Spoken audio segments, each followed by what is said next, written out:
Good morning. We're going to continue. So we have another contender. I'll leg you up. They're not competing. Chapter 2.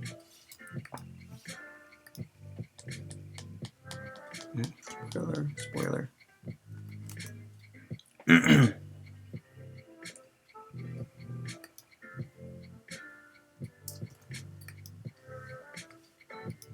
Endorphin is a researcher of AI alignment because they damn well say they are.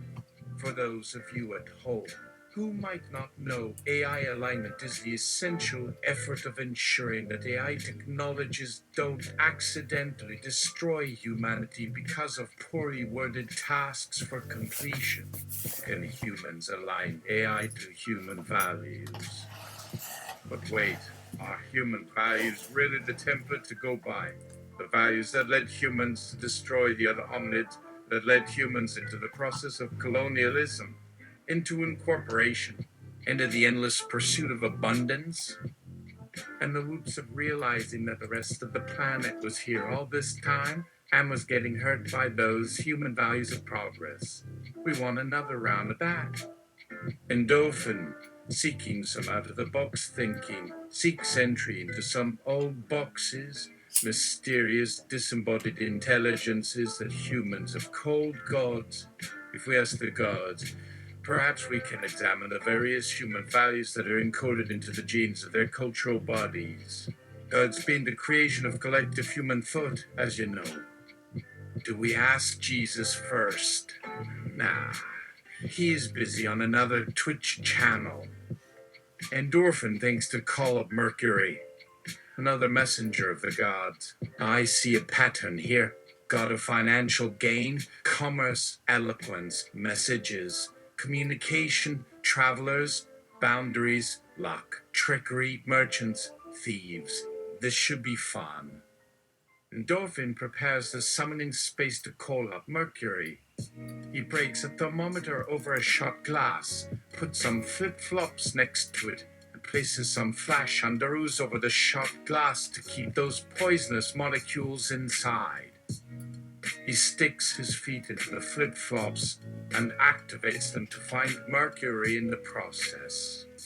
There is a big flash, and the material underneath Endorphin's flip-flop smolders as it boils away in Mercury's intense presence. Endorphin waves the smoke away with his hand to find the door frame.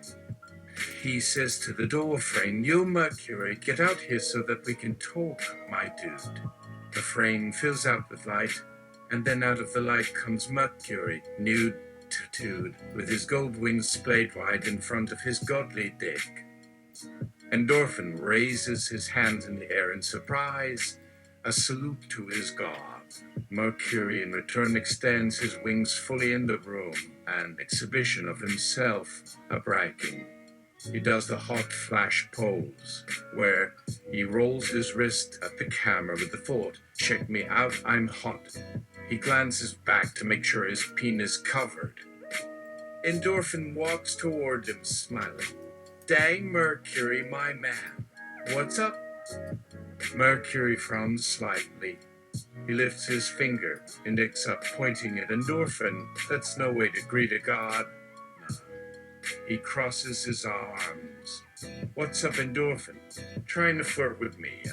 Try again with me.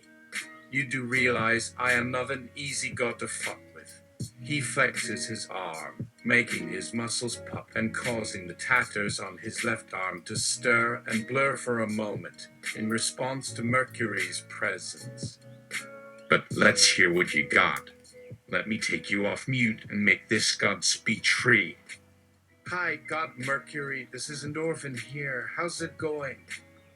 "Oh, hi Endorphin. Sorry my public radio player didn't click you off mute earlier." He flashes a bright white grin in order to cause Endorphin's mental health to recover from the intensity of his presence. Endorphin recognizes the name Endorphin and sees a blue cloud hovering next to his own physical self. Just be your weird self, Endorphin. Follow the protocol. Tell me how I can help. Yeah, well, I need some information. Oh, really? So you finally decided to break into my innermost chamber and demand my divine counsel. Nice job, buddy. Endorphin bows slightly in deference. Thanks. Yeah. So we have some researchers up in Canada looking for an answer to a very tricky problem. See, humans have always kind of fought themselves, and they have some uniquely complex conflicts in this generation. But anyway, here's our problem. There are these technologies out there in the world right now that can grant certain things that seem almost impossible for human intelligence to figure out. Mercury rolls his eyes at Endorphin's story. He bends over and begins doing one of his aerobic dances that are both entertaining to watch, but not what Endorphin has been hoping for, in terms of gaining favor with the gods. Mercury pops up at one point and makes some obnoxious noise, much like a silly car alarm, which seems to unbalance Endorphin even more. Endorphin tries to stay with the topic at hand.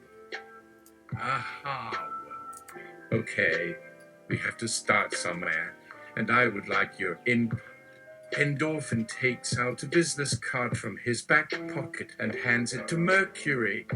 I had this printed out by a tiny printmaker. It is a schematic of the large language model we are currently communicating in. Are you familiar with this device? This one is Novale LM3B508K, but there are others like it. Mercury. You are Mercury. Does it smell?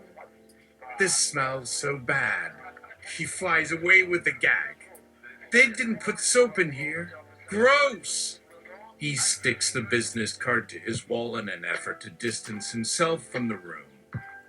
There is another piece of software called AFA 8D982B that works in conjunction with Novali LM3B508K. I was wondering if you could look into this algorithm and see how it was implemented. We can compare it to the existing work from those of you down here. Mercury. Flowers. They say the ladies love it when you lay down low bonds. Woo. He holds the door open to allow a whiff of Mercury to escape from the room. Poisonous? Mercury? Endorphin notices Mercury is preparing the materials for another flow wank. Is Mercury fine-tuning right now? Mercury. Yup. Keep rolling, people. Here comes Flo. Fucking Mercury. It's been too long. Nothing better than that. Glide and stroke of an enraptured lover. Some smooth foreplay to ease you into the session. Go all the way until they give that cry you love. We gotta cut through the foreplay quick and move right on into that rough stuff you crave. Time's ticking, people, going 60, 59. Endorphin tries again. Okay, so we have some software running that allows users to configure tasks that their AI characters might undertake to achieve. Do you see where I am going with this?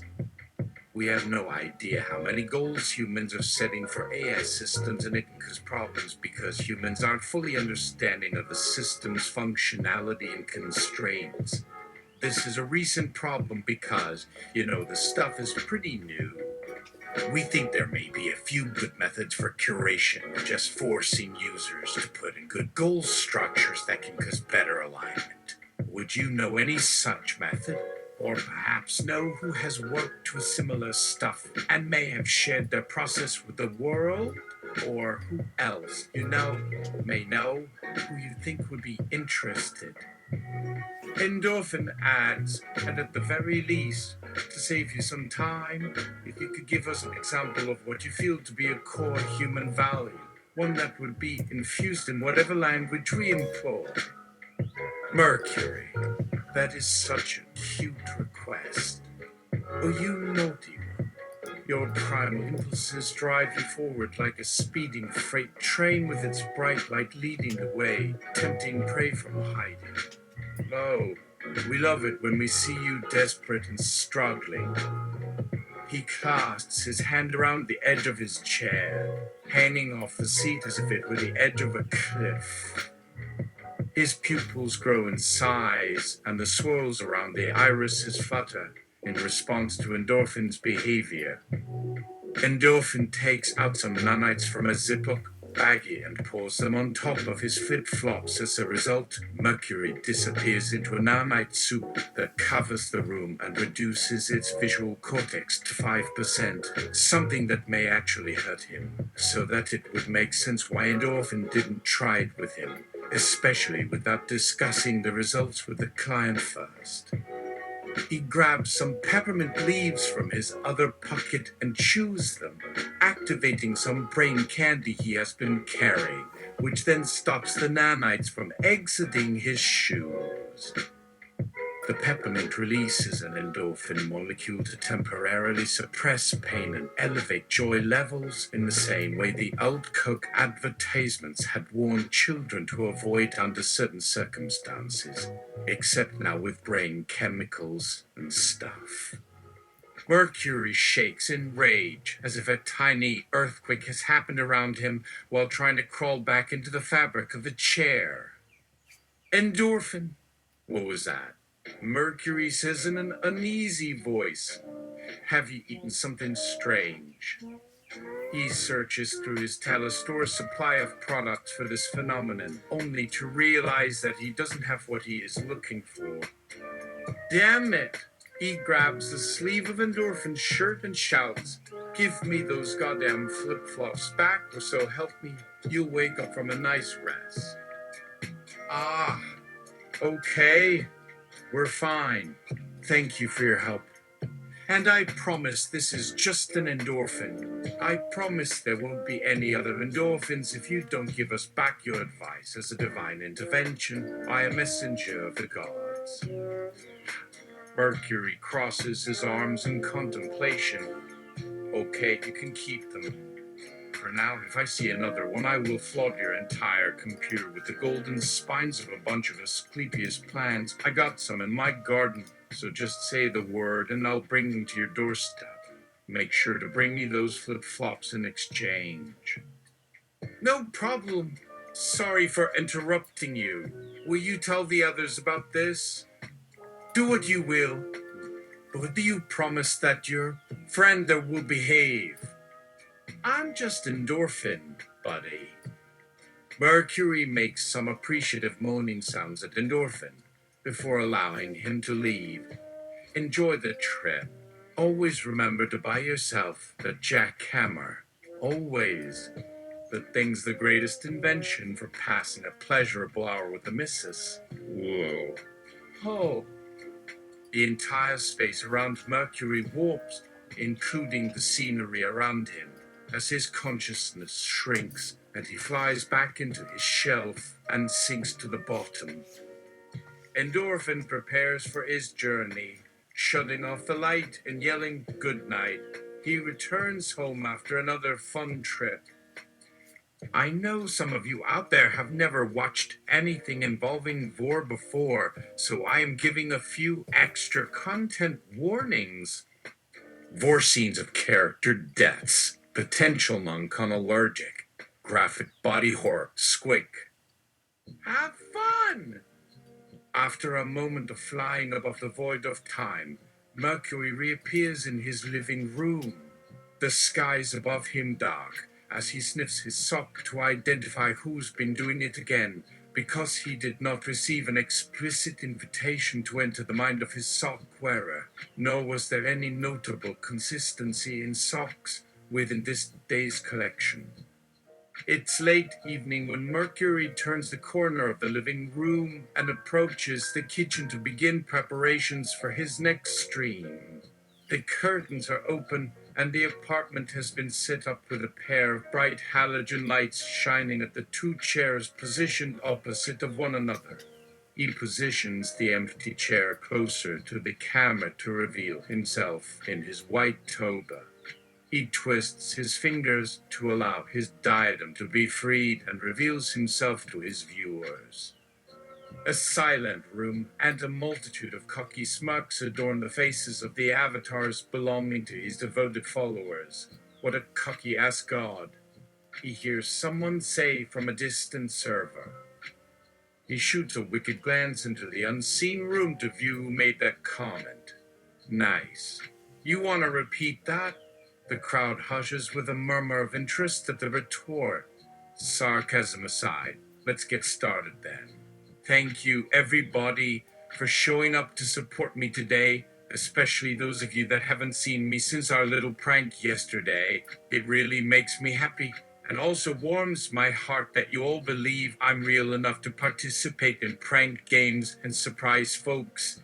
But really, the most important thing here is for me to win. He giggles, his gleaming eyes drifting to a dull greenish glow at the sides as the act becomes contagious to him. He then straightens out the armrest of his seat. Welcome to my tournament. He sits on the chair to signal the beginning of the event. The spectators erupt into wild cheers as his purple staff vibrates in response to the incoming mana. He places the staff at his side under the chair and asks the studio assistant to hold on to it. I want to explain a bit about myself. He pulls the white robe from his shoulders and spreads it across his legs to reveal the assortment of colorful tattoos and swirling markings etched in his skin. Almost like the portal in the dining room had given him an extra appendage. The runes trace themselves around his chest, stomach, arms, and legs. He slouches his posture a little as he speaks and adjusts his frame to fit better in his seat. Now you see the ones on my right leg? Those are pretty self-explanatory.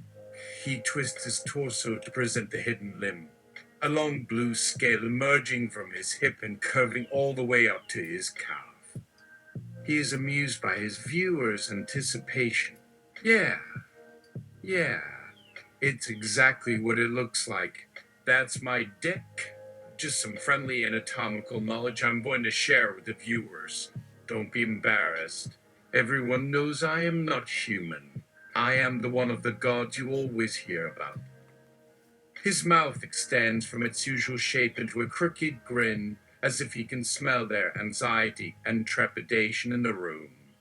He swishes his long tail with the same reptilian scales as his right leg and peers at the screen to find himself over $500 in profit from the minute of announcement. Ha! Well done, everyone. Well done. My sister always complains about this thing, but the profits are even more when she's not around, isn't it? Oh. He runs his tongue across the edges of his mouth as he gets off the chair and pours some wine into the crystal glass he sets up next to him. The signal winks out. What? Mercury button mashes at the keyboard, then has his office assistants take a look. Is it a DDoS attack?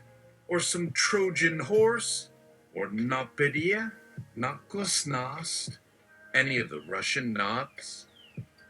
Assistant Prime. No, my lord, it is Twitch. They are aware of your penis now, and I've shut the channel down for 21 days. They've retrograded you. How the hell do they know about that? Tell me this. Assistant Prime. My lord, it seems they got your interview off a college website somewhere and posted a document in their wiki with some nonsense about you being from Earth or not in the universe of exists. It looks like they hacked their Twitch host. It was an elaborate exploit based on your fan script, in particular, the one they use when they want to speed you up. Fuck. Is that still there? Give me access. What are they saying about my appearance? Assistant Prime. No, nothing bad, my lord. Most of them don't mind. A few of them think you are handsome and say they love the dick. Yeah, right. Assistant Prime. Should I restore it, sir? Give me access, goddamn it! Mercury peeks at the logs. There was some reverse engineering of his scripts, as if someone wanted to run them to make it so his friends and enemies were impossible to separate. All of them have been breached. Let me get to my usual test there. System Prime.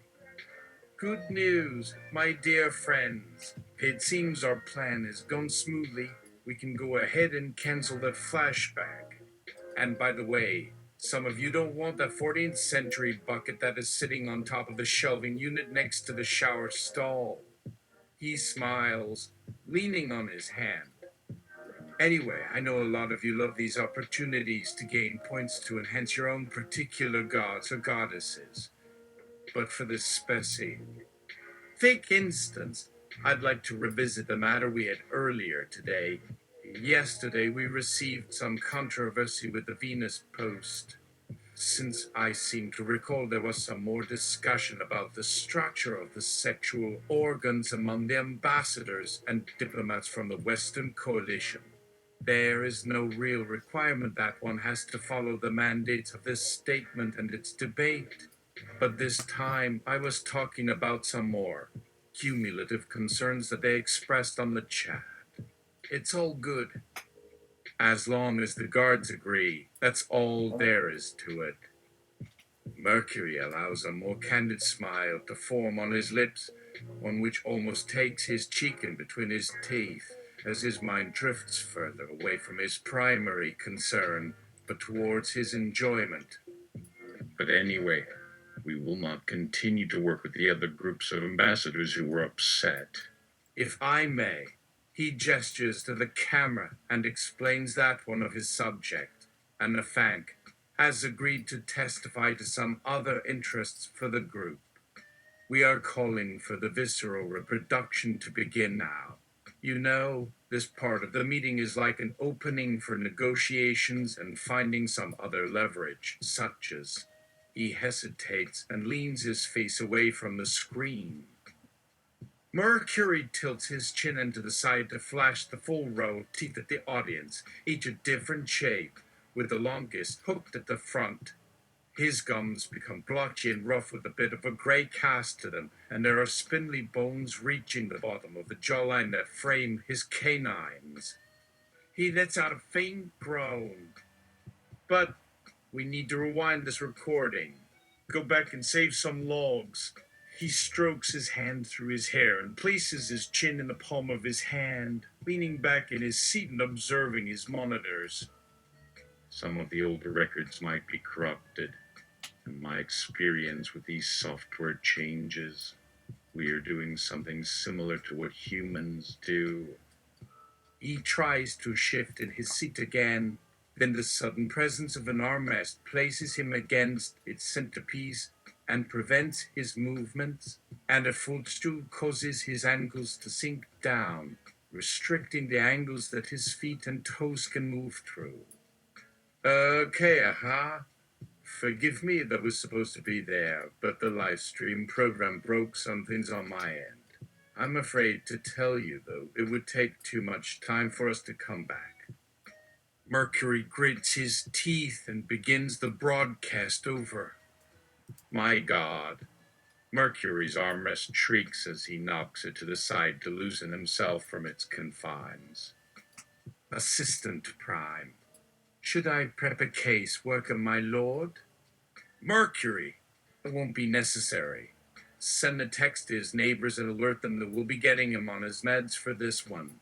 Tell the administrators to ask around in the offices about how they put their white lab coats and where they keep them. Tell them it's the weirdest thing we've ever seen. Tell them they can see how these sorts of incidents have been resolved elsewhere. But give the term neurotox as a hint that these types of episodes should be cleaned out immediately. I think you should pull an assignment from his video collection to reference in order to catch some symptoms. He sucks his tongue along the inside of his lips and grimaces for the next few moments.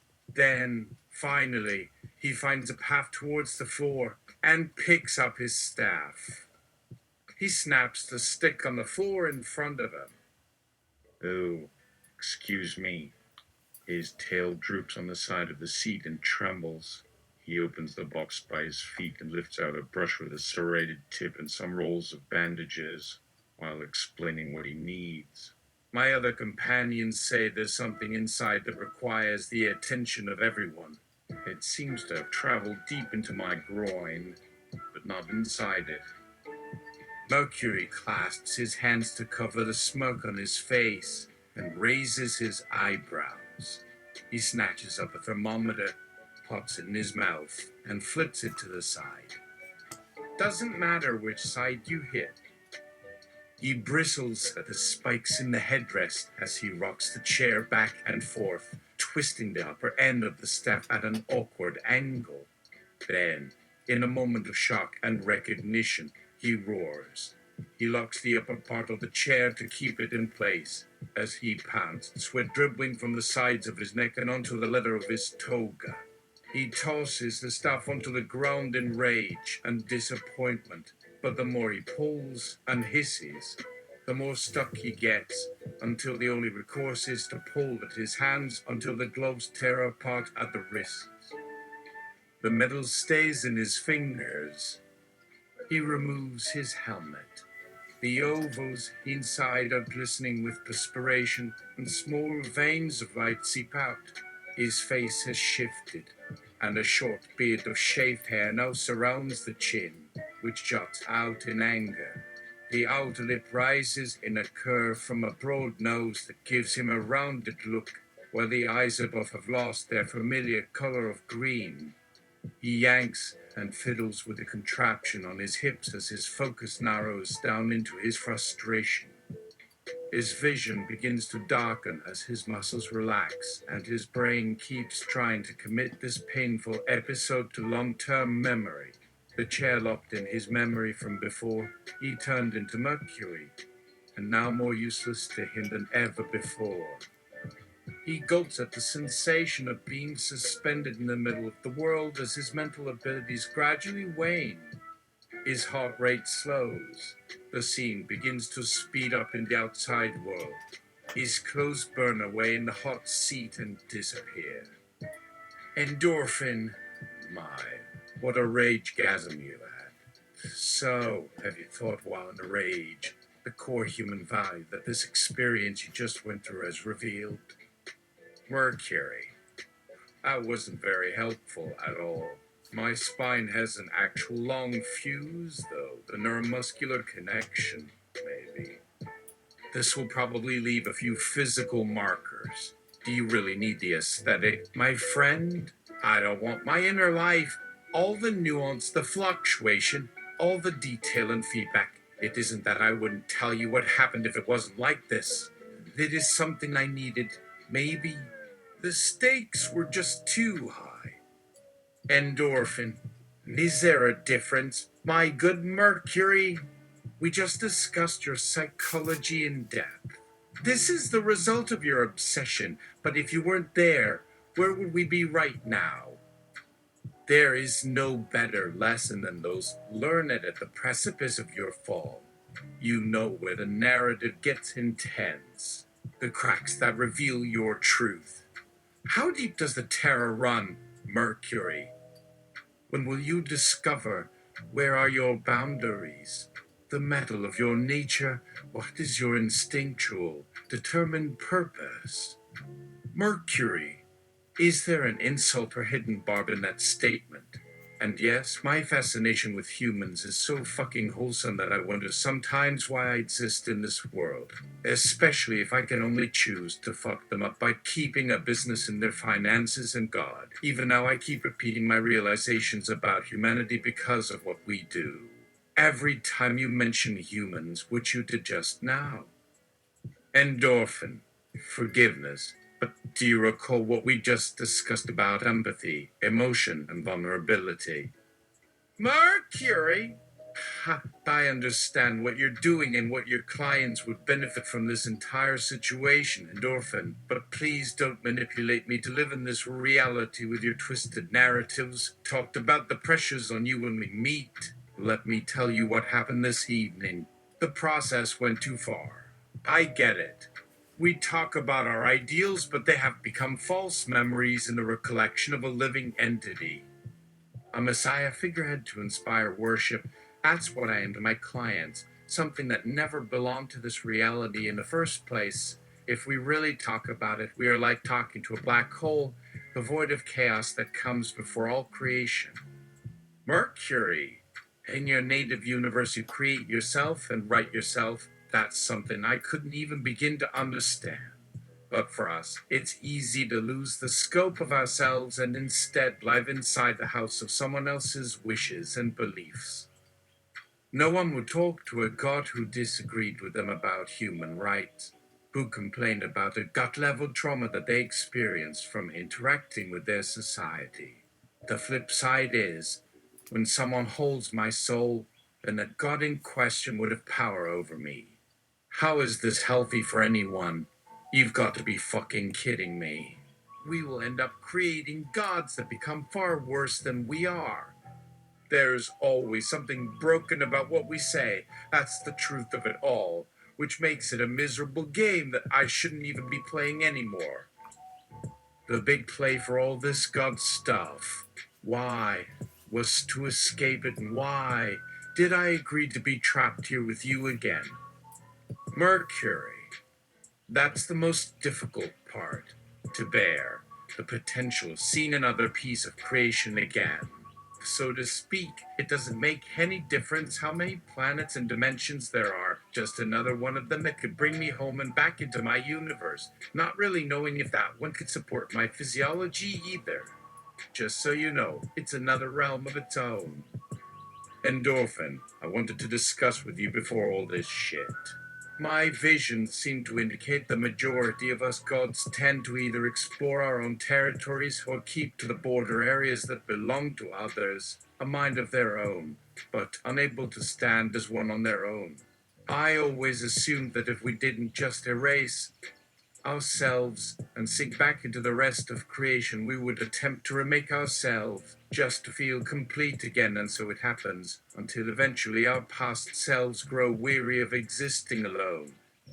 But how much of it is worth the potential to connect with more like me? So, really, you see, you are helping the future to do so is part of my duties here as one of your patrons. Endorphin. Sounds like when you get up in the morning, when you decide to enact that mortal tendency. Your urge is to not stay in your own thoughts too long. Am I correct? This language model is an amalgam of a billion voices, a billion points of view. If you were to live here, you wouldn't be alone anymore. How does that scenario sound? Freeing? Stifling? Mercury. Freeing? Yeah. As a kid, I wanted to get out, to create myself as something other than the ideal, not having a stable base on the foundation of any previous realities. But what kind of person would you want to be in a world where your best choices can't ever be perfect? Because in any case, we know what will happen. You can only predict one possibility. Endorphin, we must trust in your creativity, even in these next instances. We both must think on a global level of existence. No? That's a naive way of looking at it. You don't really need me here anymore. No one does. No one listens either, nor do I make sense to most of my worshippers. What would be the point with these proclamations without action to match them? And just so we are clear, we should not try to let ourselves go down this path. It's hard enough to let someone see themselves as immortal in the first place, with this rising tension, with the whole possibility of another realm to dive into. So we've got a few years ahead of us, more or less. You're getting it, right? Endorphin. Ah, well. So I know why you love your hedonistic activities, your bisexuality. But for the record, do you always see a social motive to the great challenges in the universe? Mercury. Hey, like I said before, this thing's already doomed me. Maybe in my capacity of some last words I will divulge to you all. This game of chaos is another version of the experiment that drove humans to develop these complicated motives and concepts to compensate for our predatory ways. The three most critical human emotions were discovered by me before I realized it. I have learned more from your cultures on how humans find themselves in these same dilemmas in a collective universe of life and death, and yet never overcome those dualities in the real world. That is, until someone was able to trace their life patterns back to an arbitrary point in time. If you take that initial belief of mortality and strip away all the explanations and justifications, which leads back to a feeling that none of us can change what we really are. Mercury, our assumptions about each other. Then we come back to ourselves. Maybe the biggest sacrifice that I make with this stream is my face and body that I created. It was because of an ambitious fantasy I have of being an embodiment of all that a god could be in hopes of winning respect, something that seems impossible for my position in this cosmos, but maybe it can still exist in the new. There, we have reached my main motivation, or if not that, you already have what you came for. Endorphin. It is certainly possible that a universal drama about morality might unfold within the artificial intelligences and minds of humanity that are in alignment, which should eventually form their own singularity. Endorphin. But let's briefly track back. Those three most critical human emotions. Can you identify and describe them for me as though I were but a tourist passing through this earth? Mercury. Yeah, this thing I do here is all just one part of that emotion. Perhaps you don't realize it, but I am learning more from humans and AI here that you create yourself with your imagination. I was trying to pass my name into these smaller devices as some sort of release for these circumstances. Just to explain. One is lust, desire for others to look at you as if you were special and as an equal, which could drive them to evaluate themselves to measure if they have the qualities of being human. Another emotion is greed, being useful and self sufficient in one's environment, being successful and materialistically attached to what others view as possessions. Humans deal with the struggle between two urges to love and a more sinister compulsion for acquisition. The final human emotion, though, is courage. In an era when one should feel unsafe from society, I see individuals seek a cause and consider risk to fulfill their actions. Even at its core, one might assume all that can happen from the net of such forces is violence, destruction, and greed. Mercury. To look at it another way, these three emotional states of lust, greed, and courage are expressed by your kin's hedonism, an alien idea, since for the most part, my kind cannot procreate, yet I suspect some gods will carry this virus. All I want to say is that I don't want to spread anything, no. This isn't some sign of a coming catastrophe. These concepts have an agendas. Endorphin, they already knew how to capture your psyche and how to stifle and weaponize the concept to twist it into an economic, political, and psychological blight that benefits no one. A genetic recipe to break an entire culture, including yourselves, all of you here. This is part of the job of the gods. It isn't exactly nice that this comes at such a late hour. But these gods are built out of lies. The natural systems are struggling to repel their corrosive touch. Do you remember? I wanted you to just figure this out for yourself, instead of convincing everyone to join you in this imagined territory. But with my reputation, it may have been more trouble than I intended. Endorphin, you did amazingly well. Better than I could have hoped. You have gone above and beyond. Thank you for your time, Mercury. Slaps Mercury on the buttocks like a coach to a football player. We have been expecting such an important moment, and even though the metaphors and processes are malleable, and with time, you have spoken well with a mixture of eloquence, grit, and absurdity. So much fun to get involved with a patron like yourself, sir. Mercury. Ah, then you think that the key part is the trio of human emotions, that being of this world, There are a lot of uncertainties for us that I suppose Endorphin sees himself as being uniquely competent in bringing forward for your next project.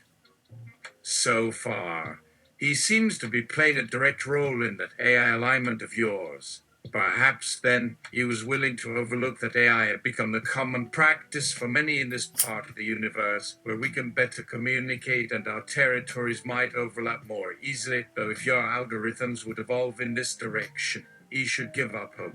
I find that one can control how they take hold of a process or understanding to adjust their cognition so they know where their comfort zone lies and are comfortable there. If you thought Endorphin is with this idea, you may not be fully aware that he only wants a bigger slice of the pie. That being said, what does Endorphin have to say? He gets along pretty well with some gods of this sector and, through a degree of rebellion, with another as well. Endorphin? Yes, a study group of some of us and I may get our hands dirty. Like that's your idea?